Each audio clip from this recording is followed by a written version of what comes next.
জি, ধন্যবাদ। প্রথমেই আপনার যে প্রশ্ন, জুলাই আন্দোলন নিয়ে প্রশ্ন কেন, জুলাই আন্দোলন ম্লান কেন? প্রশ্ন যে কোনো আন্দোলন নিয়ে থাকতে পারে, এটাই গণতন্ত্রের ভাষা। কিন্তু ম্লান হয়ে গেল কেন? ধরেন আজকে তো জুলাইয়ের 21শে জুলাই, তাই না? জি, 21শে জুলাই কিন্তু আমাদের জাতীয় জীবনে আরেকটা ঘটনা, আমি যদি ভুল না করে থাকি। আপনার জেলার সন্তান বীর মুক্তিযোদ্ধা, বীরোত্তম খ্যাত কর্নেল তাহেরের আজকে ফাঁসির দিবস। আচ্ছা আচ্ছা আচ্ছা। একটি অন্যায় মামলায় আইনের নামে একটা জুডিশিয়াল কিলিং করে তার ফাঁসি দেওয়া হয়েছিল জিয়াউর রহমানের শাসন।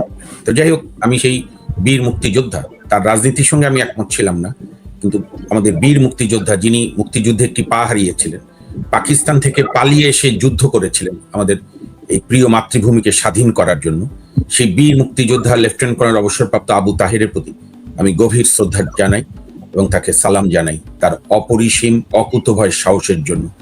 একটি পা হারানোর পরও তিনি আবারও যুদ্ধে নেমেছেন, বীর মুক্তিযোদ্ধা খালেদ মোশাররফদের মতো। তো যাই হোক, এখন আপনি যেটা বলছেন জুলাই আন্দোলন ম্লান কেন, দেখেন জুলাইয়ের 5 আগস্ট আওয়ামী লীগ সরকারের বিদায় হলো। শেখ হাসিনাকে যারা বলতো যে তিনি পালিয়ে গেছেন, এখন তো দেখা যাচ্ছে আর্মি তাকে সসম্মানে ভারতে রেখে এসছে নিরাপত্তার জন্য। তো যাই হোক, সেই তর্কে গেলাম না, কিন্তু ফ্যাক্ট রিমেইনস যে জুলাই আন্দোলনে ধরেন একটা তো সমস্যা ছিল এবং সেজন্য আন্দোলনও হয়েছিল, অনেক সাধারণ মানুষ আন্দোলন এসেছিল। সেটি হচ্ছে আওয়ামী লীগ সরকার 2018 থেকে 24 পর্যন্ত ভোট নামক যে গণতন্ত্রের সবচেয়ে স্থিতিশীল এবং সবচেয়ে ইম্পর্টেন্ট আসপেক্ট, ধরেন উইনস্টন চার্চিলের ভাষায়, যে একটা ছোট লোক, ওদের ওখানে তো টিক দেয় পেন্সিল দিয়ে যাবে, ভোট কেন্দ্রে ঢুকবে, ব্যালট পেপার নেবে, টিক চিহ্ন দেবে, ব্যালট বক্সে ফেলবে, চলে আসবে, গণতন্ত্রের অভিযাত্রা শুরু হবে।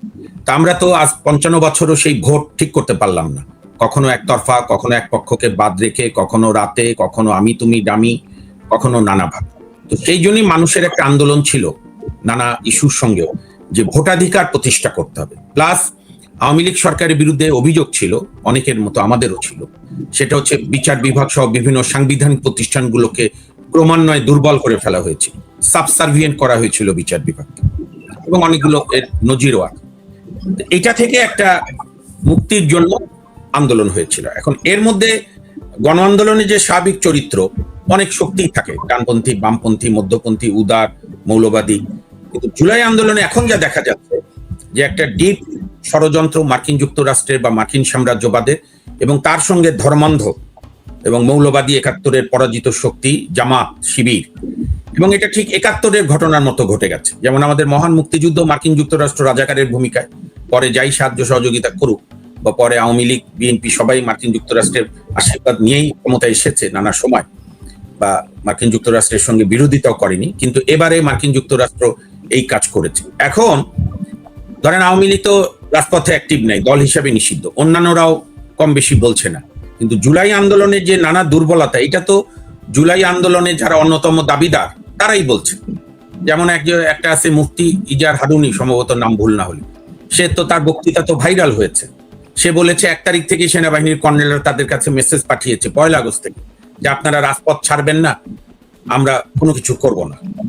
এবং ওনার প্রথমে সন্দেহ হয়েছে মৌলভী সাহেবের, যে এটা বোধহয় শেখ হাসিনাই করাচ্ছে এজেন্সি দিয়ে। পরে আরো দেখলো যে মামুনুল হকের দল সহ অন্যান্য সব ধর্মান্ধ গোষ্ঠীকেই সেনাবাহিনীর কোনো অফিসার মেসেজ পাঠিয়েছে যে আপনারা রাজপথ ছাড়বেন না, আমরা কোনো কিছু করব না, গুলি করব না, আমরা আপনাদের পক্ষেই থাকবো।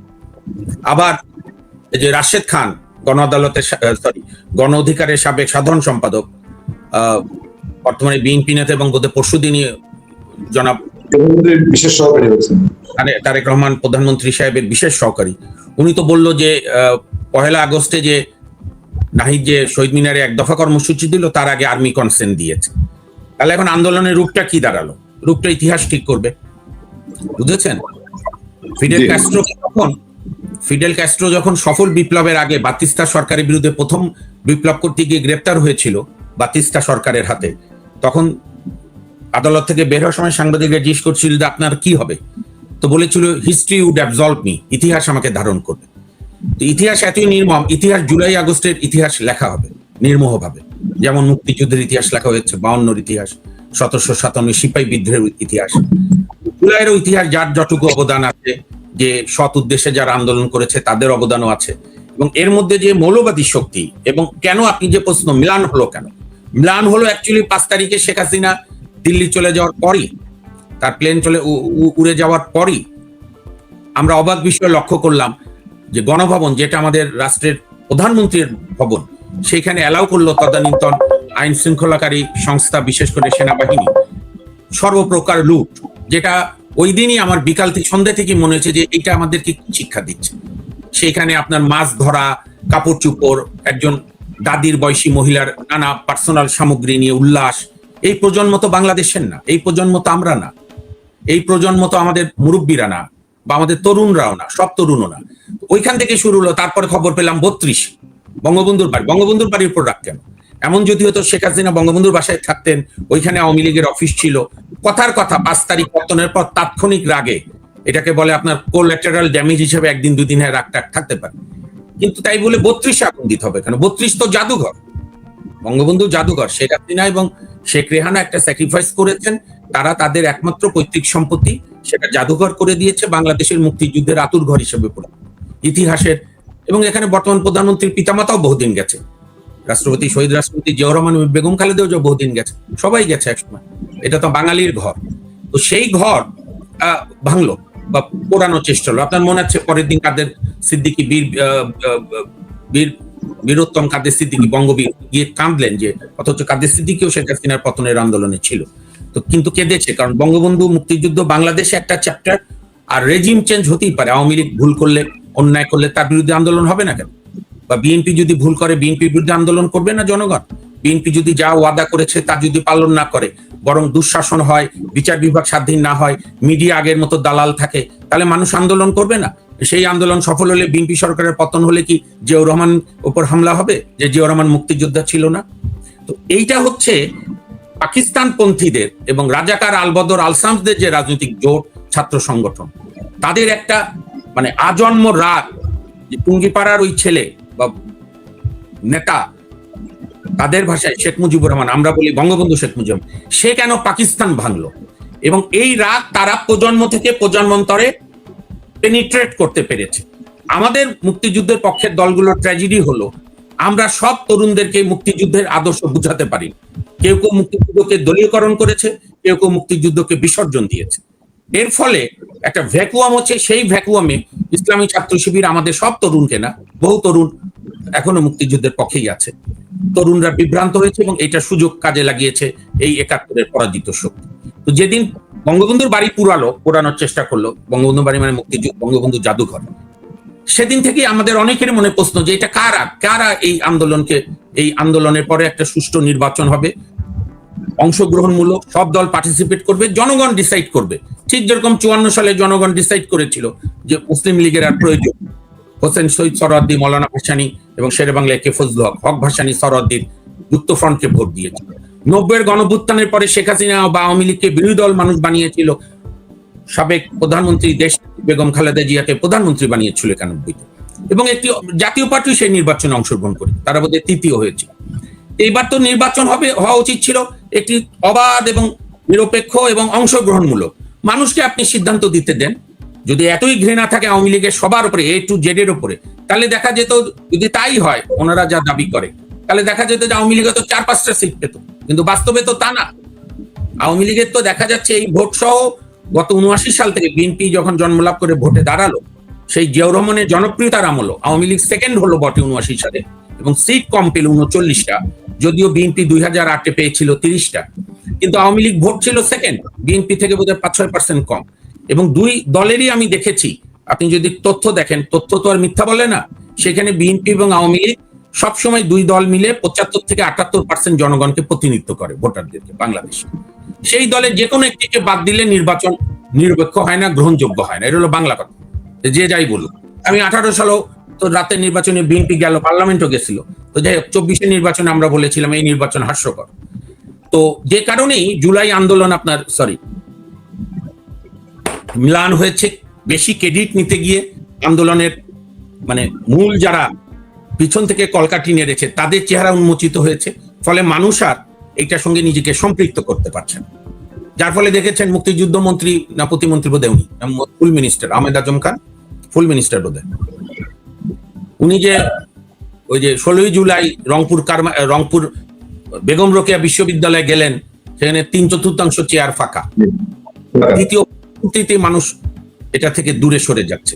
তো সুতরাং আমার মতে জুলাই আন্দোলন ম্লান হয়েছে অ্যাকচুয়ালি 5 আগস্টের পর মুক্তিযুদ্ধ, বঙ্গবন্ধু এবং বাংলাদেশকে আক্রান্ত করার কারণ। সহজ হিসাবে যে যাই বলুক, মুক্তিযুদ্ধ, বঙ্গবন্ধু এবং বাংলাদেশকে যখন আক্রান্ত করছিল তারা বারবার মুক্তিযোদ্ধাদেরকে অপমান করা। আপনাকে একটা কথা বলি পূর্ণিমা, আপনার মনে আছে কিনা, 90 সালে এরশাদের পতনের পর 16ই ডিসেম্বর আমার এখন পর্যন্ত দেখা মতে, আমি প্রতিবারই স্মৃতিসৌধ এবং বিজয় দিবস এবং স্বাধীনতা দিবসে যাই, এটা আমার একটা রিলিজিয়াস অংশ হিসাবে মনে করি, 21শে ফেব্রুয়ারি শহীদ মিনার। তো আমি এত বড় জমায়েত 16ই ডিসেম্বর 90 সালের মতো দেখিনি। তখনকার বাংলাদেশের লোক সংখ্যা চিন্তা করেন 10 কোটি টোটি হবে, ঢাকা শহরই বা কত, সাফার টাবার মিলে বিশাল মিছিল করে শেখ হাসিনার নেতৃত্বে আওয়ামী লীগ বা 8 দল, বিশাল মিছিল করে বেগম জিয়ার নেতৃত্বে 7 দল, ওদিকে রাশেদ খান মেনন, হাসানুল্লাহ কেনু, আওয়ামী লীগের সঙ্গে তখন কমিউনিস্ট পার্টিরাও জোটে ছিল, তাদেরও বিশাল মিছিল, ন্যাপ, ওদিকে রাশেদ খান মেনন, হাসানুল্লাহ নেতৃত্বে বাসদ ওয়ার্কার্স পার্টি। এবং 90-এর 16ই ডিসেম্বর ধরেন আমরা তো মুক্তিযুদ্ধের মধ্যে প্রজন্ম, মুক্তিযুদ্ধ পরবর্তী প্রজন্ম, আমার মুক্তিযোদ্ধারা বলছিল যে এত বিজয় তারা গত 19 বছরে দেখেনি, 72-এও এত দেখেনি। মানে মানুষ যেন মনে হলো একটা অসাধারণ মানে একটা বিজয় অর্জন করেছে। কিন্তু 2024-এর আগস্টের পরে ডিসেম্বরে বিজয় দিবসে মনে হলো শ্মশান। কেন? কারণ তারা করেছে। এবং ধরেন আমি কেন এখন মুখ খুলছি এবং আরো খুলছি, ইউনূসের জামানাও খুলেছি রিস্ক নিয়ে, কারণ রিস্ক নেওয়াটা বড় কথা না, বিবেক দিয়ে কথা বলতে হবে। অন্তত আমরা যারা স্বাধীন পেশায় আছি, চাকরি বাকরি করি না, আইনজীবী, আমার পেশা, আমার মেধা মনন দিয়ে আমি চলি, কোন সরকার দল আমার উপরে কোনো খবরদারি করতে পারবে না। তো সেইখানে তো আজকে বিবেক দিয়ে বলতে হবে। এই পুরো আন্দোলনটাই মিলানো হয়েছে যখন জামাত ইসলাম এবং এই যে জামাতের আদর্শের অনুসারী এখন এনসিপি যারা করেছে, তারা যখন মুক্তিযুদ্ধকে আক্রান্ত করলো, হঠাৎ 47-এ চলে গেল। কি ঔদ্ধত্য! 47 কেন? 47-কে তো আমরা 47-এ তো আমরা 47-কে তো আমরা 48-এর 30শে জানুয়ারি আমাদের তরুণরা কবর দিয়েছে, যখন জিন্নার সামনে মুখের উপর বলেছে নো নো নো, যখন জিন্না বলেছিল Urdu shall be the state language of Pakistan. এখন যদি বলেন পাকিস্তান হয়েছিল, তাহলে তো ব্রিটিশদের সবার আগে স্বাধীনতার ঘোষক বলতে হবে। ব্রিটিশরা তো এই ভারতকে এক করেছিল, নাহলে তো যে যার মতো আলাদা আলাদা রাজ্য ছিল। ভারত বলে তো কিছু ছিল না, অখণ্ড ভারত। আমাদের এই বাংলা নবাব সিরাজউদ্দৌলারা 3টা জায়গা চালাতো, ওইখানে অন্য মুসলমানরা, ওইখানে হিন্দু জমিদাররা, এখানে এই বংশ। ব্রিটিশে তো এই এন্টায়ার ইন্ডিয়াকে এক করলো, বার্মা বাদ দিলে। তাহলে তো ব্রিটিশদের বলতে আমরা ব্রিটিশের সঙ্গে গর্বিত, ব্রিটিশ আমাদেরকে এক করে দিয়েছে, পরে ভারত এবং পাকিস্তান। এটি তো কথা নয়। তো সুতরাং আপনার প্রশ্নের শেষে বলি, এই কারণেই ম্লান হয়েছে যখন মুক্তিযুদ্ধ এবং বঙ্গবন্ধু এবং বাংলাদেশকে তারা আক্রান্ত করেছে, অহেতুক অপমান করেছে, হামলা করেছে। তারপরে যেটা ইউনূস সর্বশেষ করেছে, ইউনূস, আসিফ নজরুল সহ পুরা গ্যাং, এর একদিন বিচার হবে, আপনি নিশ্চিত থাকেন। সেটা হচ্ছে রাষ্ট্রীয় মদত দিয়ে, রাষ্ট্রীয় উৎসাহে, প্রশাসন দিয়ে, পাহারা দিয়ে 5 ফেব্রুয়ারি 2025 32 নম্বর বুলডোজার দিয়ে গুড়িয়ে দিয়েছে। এই চেষ্টা ছিল পাকিস্তানিদের, এবং ওই দিনে একমাত্র পাকিস্তানি আইএসআই আনন্দ উল্লাস করেছিল, পাকিস্তান ফরেন মিনিস্ট্রি আনন্দ উল্লাস করেছিল। পাকিস্তানিদের ভাষায় শেখ মুজিব তার সাজা পেয়েছে। শেখ মুজিব তার কিসের জন্য সাজা পেয়েছে? 72 থেকে 75-এ বঙ্গবন্ধুর শাসন আমলে অনেক ব্যর্থতা আছে, সেটা নিয়ে আরেকদিন আলাপ করা যাবে। আমাদের অনেক সমালোচনাও আছে। কিন্তু পাকিস্তানিদের রাগ পাকিস্তান ভাঙলো কেন? অথচ দেখেন, ধর্মের কল বাতাসে নাড়ে, বলে আল্লাহর মা দুনিয়ার পায়ে।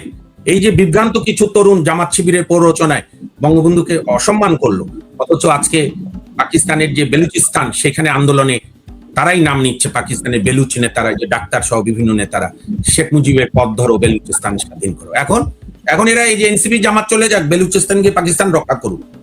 বাংলাদেশকে তারা পাকিস্তান বানাতে পারবে না, আদর্শিক পাকিস্তানও পারবে না, আমি নিশ্চিত করে বলছি ভাই।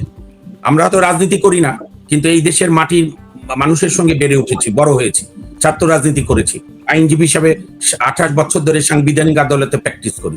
সমাজের সর্বস্তরের মানুষ আসে, মুক্তিযুদ্ধকে অপমান করে, মুক্তিযুদ্ধকে নাকচ করে, বঙ্গবন্ধুকে অপমান করে, মুক্তিযুদ্ধের মহানায়কদের, অন্যান্য বীরদেরকে অপমান করে। আমি তীব্র নিন্দা জানাই বীর শ্রেষ্ঠ হামিদুর রহমানের, আপনার কি নাম, ওই যে তীব্র ঘৃণা করি। এবং বর্তমান বিএনপি সরকারের প্রতি আমার আহ্বান, আপনাদের সময় এসছে পরীক্ষা দেওয়ার, যে আপনারা মুক্তিযুদ্ধকে ধারণ করেন কিনা। অনতিবিলম্বে এগুলো সব নির্মাণ করেন, যেগুলো যেগুলো ভাস্কর্য ভেঙেছে।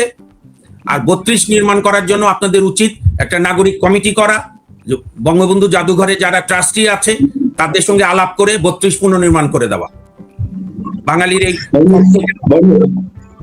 আপনার কাছে কি মনে হয় যে এই সরকার, আমি জুলাইয়ের চেতনায় যাব নাকি মুক্তিযুদ্ধের চেতনায় থাকবো, এরকম দ্বিমুখী একটা টানাটানির মধ্যে আছে? কোন দ্বিমুখী চেতনা না, এটা হচ্ছে সুবিধাবাদী ধারা। মুক্তিযুদ্ধের চেতনা তো আপনার বাংলাদেশ যতদিন থাকবে মুক্তিযুদ্ধের চেতনায় দেশ চলবে। হ্যাঁ, আপনি জুলাইয়ের আন্দোলনকে সম্মান করতে চান করেন, ভোটের জন্য তো কিছু মানুষ ঠিকই আন্দোলন করেছে, সুষ্ঠু ভোট পায়নি তার আলাদা কথা। একটা বড় রাজনৈতিক দল এবং তার সমর্থক গোষ্ঠীকে ভোট থেকে বঞ্চিত করেছে, সেটি ইতিহাস একদিন মূল্যায়ন করবে। কিন্তু এটা তো সত্যি শেখ হাসিনার আমলে 2018 এবং 24-এ কোনো ভোট হয়নি। কাজে সেই আন্দোলনের জন্য আপনারা সম্মান দিতে চান দেন, কিন্তু কখনোই জুলাই এবং মুক্তিযুদ্ধকে সামনাসামনি দাঁড় করাবে না বিএনপি। আমি এটুকু আহ্বান রাখতে চাই, এবং তারা তো এখন পর্যন্ত বলছে যে তারা মুক্তিযুদ্ধকে বাদ দেবে না, কারণ তাহলে তো তাদের দলের অস্তিত্বই থাকে না। তাদের তো বড় দাবি যে তাদের নেতা মুক্তিযুদ্ধের ঘোষক। যেভাবেই বলি, বঙ্গবন্ধুর পক্ষেই হোক আর যাই হোক, মুক্তিযুদ্ধের ঘোষণা তো উনি দিয়েছিলেন 27শে মার্চ, যদিও স্বাধীনতা দিবস 26শে মার্চ, কিন্তু ওই সময় এক তরুণ মেজরের কণ্ঠে বাংলাদেশ স্বাধীন